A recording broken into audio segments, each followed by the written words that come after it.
Welcome to the GenXplainers podcast. Let me welcome the panel. Over here on this couch is Mike. Hi. And over on this one is Alan. Hello. Today we have a special episode, a tribute episode to Alan Arkin, who just died on June 29th of 2023.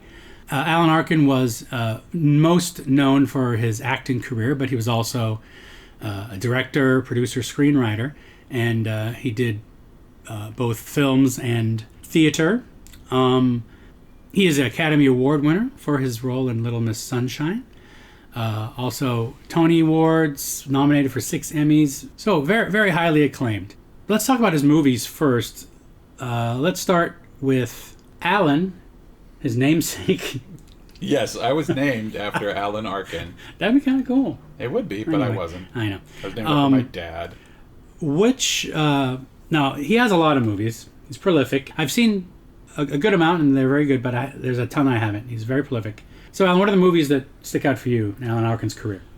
Well, so, strange coincidence, when I was looking at the list of movies he made, the first movie I ever saw with him was the first movie he ever did, which is The Russians Are Coming, The Russians Are Coming. I saw that when I was a kid twice, and I really liked that movie. When I saw on the list, like, oh, he's in The Russians Are Coming, The Russians Are Coming, I'm like, oh, what part did he play? I didn't even know that was him.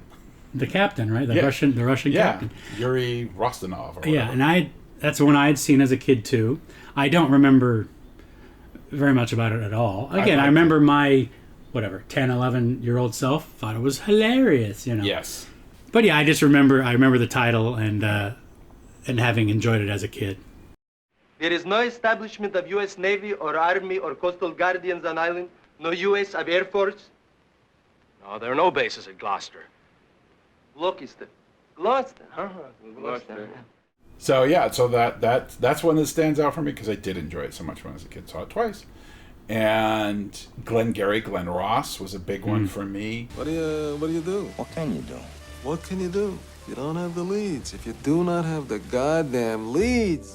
One of the things about Alan Arkin is that in most of the movies I've seen, at least, he's not the lead. He is usually a supporting character, but he does such a great job in that role. He can sometimes hold the emotional core of a movie that goes all over the place because he's so good.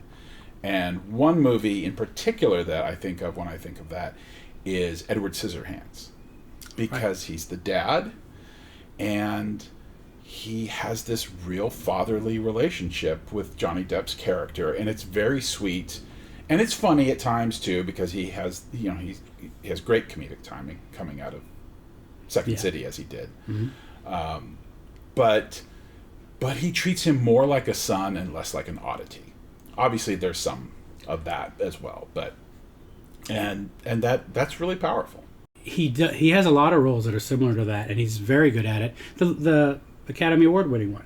Yes. I mean, he's a grandpa in that, but he still sort of serves that role as kind of the kind and understanding emotional center of the family or something, you know what I mean?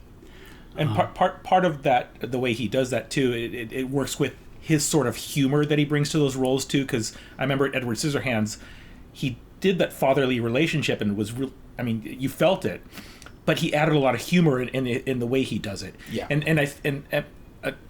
we haven't finished your roles, but a role that I remember him doing that same kind of thing was So I Married an Axe Murderer as the captain. Right. And I thought that was so great how he had that persona coming in as that angry chief, and then, oh, was that good? It was like just really good how he does that kind of stuff. You screw up one more time, I'm gonna kick your spaghetti-bending butt back to Milan. Not now. Was it too much with the ethnic slurs? No, it was fine. It's not paisan, it's paisan. The role that stands out the most for me, and I'm not going to say much about it because I think there's someone else on this podcast who's going to speak more about it, is The In-Laws. We're all going to talk about that. It's such a great movie. Yes. So good. Yeah. Why did they remake it? Exactly. I refuse to watch the remake. I've never seen it, and I won't. I don't think I've seen it either. I've maybe seen a little bit. Even though I like both people in it. Oh, yeah, absolutely. Yeah. It was cast well. Yeah. Yeah. There's no reason to remake that. You robbed United States Mint on your own? The CIA thought it was too crazy? Too risky. So you went ahead and robbed it on your own with gangsters. You committed a federal crime. Of course it's federal. The Treasury Department is on the case. So what happens if you get caught? We won't get caught, not if we keep... Stop the we! If you get caught, is the agency going to come forward and say it's okay, he works for us? No. No. I would say my favorite of his is The In-Laws. And, you know, I mean, we could do an entire podcast just on that movie. And we might. Very much in The In-Laws and in other movies. He is a great reactor to situations, uncomfortable situations or things that are putting him in discomfort. One of his signature roles being Yossarian in Catch-22, where, I mean, his character is just trapped in this situation. And now it's all crazy around him. Yeah. And he just, you know, and he makes that role of the like, what? What's going on? You know, that kind of vibe. He really does that role very well. Hey, let's turn back. We're gonna turn back. What is it this time, Yossarian? Some bastard stole my chute. Anything the matter? My parachute. What about it? It's gone. Don't worry about it. What do you mean, don't worry about it? What am I supposed to do if I have to bail out? Use my handkerchief. That's the kind of humor in the face of adversity that keeps America strong.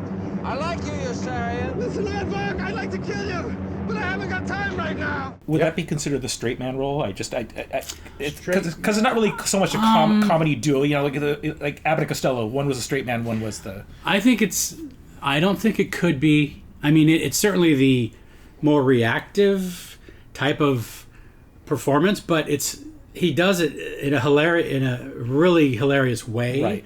Often very deadpan. Very deadpan. That's a better way, yeah. He's deadpan. And of course, Little Miss Sunshine. He was so good in that. Again, with the fucking chicken. Such a great line. What's that, chicken? Every night it's the fucking chicken. Holy God almighty. Is it possible just once Dad? we could get something to eat for dinner around here that's not the goddamn fucking chicken? Hey, Dad. I'm just saying. Dad! Christ. I agree with the other ones you mentioned. I have not seen all of his roles. Russians Are Coming. I saw such a long time ago. I barely remember it. I don't think it was the first thing I saw him in, but Glengarry, of course. Glenn Ross, of course. But one that I remember very well, it wasn't a great movie, but he was great in it, was called The Rocketeer. Oh, yeah. Which I thought he was so good in it. He's like the mechanic guy who's like his sort of... Okay, listen. I reworked the throttle, so just squeeze her like a gas pedal. And if you want to stop, mash down hard and then let go. How do I look? Like a hood ornament. And a role that really worked for me is one of his last roles was The Kaminsky Method, which I thought he was absolutely great. I haven't seen that. That is a really good show. And he was great. He was only in the first two seasons because the third season he didn't partake in.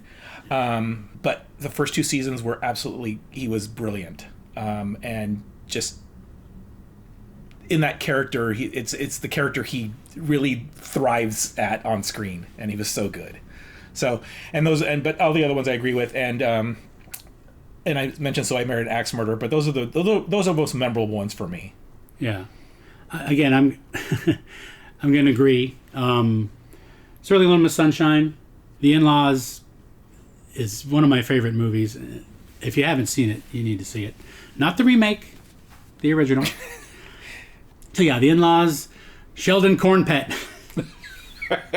is the character name. We did a podcast about what should have won for Best Picture for 1979, and I'm changing it to this. So go back in time. Okay. Yeah, we did mention The In-Laws in that. We did? Yeah. Well, we should have mentioned more. Well, hold on. I don't know. I never listened to these. Yeah, I know. Someone mentioned it. I remember. I should point out that Little Murder is the one he directed. Yeah. Everybody since he passed, everybody online, at least on social media, has been telling me and others that they really have to see that movie. Okay. And he directed it, and it's Elliot Gould. I forget who else is in it, but apparently it's an amazing movie that he directed, and one of the best comedies of that particular period. Okay. So anyway, just to finish up, In-Laws, Little Miss Sunshine. There was another one that you had mentioned that I agree with. Obviously, I think Comiskey Method is fantastic. He's in that. There was another movie. Rocketeer? Well, one more that was on my list, maybe it's on y'all's, is Slums of Beverly Hills. Yeah. Oh yeah, Slums of Beverly Hills. That's another one that I've seen. It's a good movie. A lot of the movies are.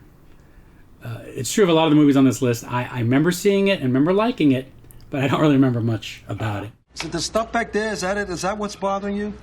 The towels and the toasters? Don't bust my balls with it, okay? Your mother was a ball buster. Who's talking about Mom? What we got is fine. So all of you, I don't want you acting ashamed or embarrassed. We're staying in Beverly Hills for the good schools. You got a good address, okay?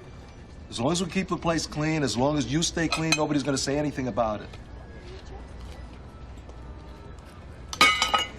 Let's get the hell out of here. Lousy service. I'll meet you back at the car.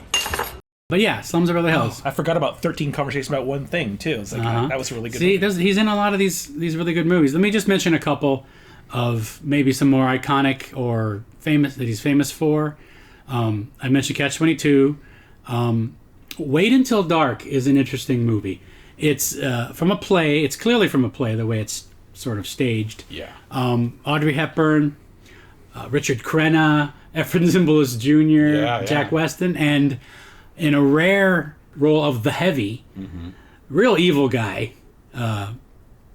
is Alan Arkin, as Harry Rote, or as Rote. He gets to put on lots of costumes in the movie. Yes. But he is a thug and a criminal, and he's nasty to Audrey Hepburn. Evil. He's evil. Yeah. Poor Audrey Hepburn. Well, Susie, now I want you in the bedroom. You said you wouldn't hurt me. Did I? I must have had my fingers crossed. Anyway, it's worth seeing. And it's 1967. It is definitely of its time. It's of its time, and it's very play-like. You can sense it feels like Dial M for Murder a little bit, in that way. It's very stagey, but it's worth seeing just for his little round glasses and his leather jacket and him being evil. It's a good movie. Again, you have to be willing to accept the timeliness of it, but sure. Stop! Don't touch that!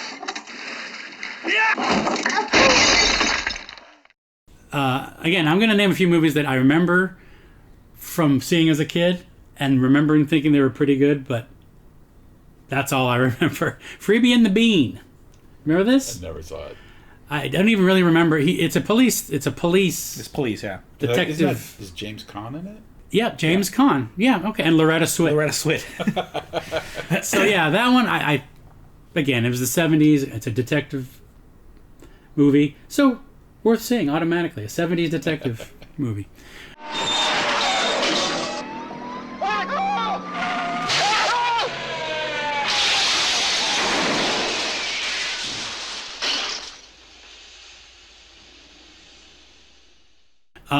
7% Solution. This is a movie from 1976 I remember seeing.